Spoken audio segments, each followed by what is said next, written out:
هر کسی دعای یونس بخونه با خلوص نیت یونس علیه السلام، بنبست و گره زندگیش باز خواهد شد اگر معتقد باشه و با اعتقاد بخونه.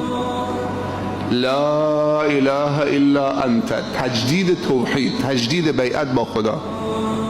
سبحانک، تو پاک و منزهی از هر گونه نقائص و عیب و ظلم.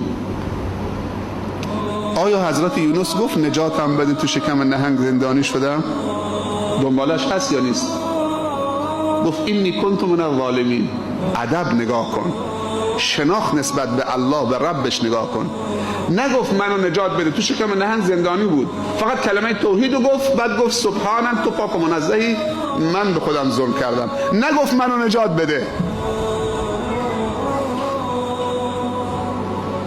باید به پاکی الله فریاد بزنیم سبحانک، تو پاک و منزهی، لا اله الا انت، کلمه توحید، بعد بگید اینی کنت من الظالمین.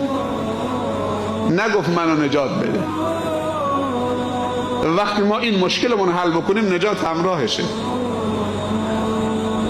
اعتراف به ظلم و تقصیر و کوتاهی کرد، خداوند چه و کلمه توحید رو سر داد و بر پاکی خداوند اعتراف کرد، تسبیح خدا گفت. خدا به نهنگ گفت حالا برو کنار ساحل پرتش کن.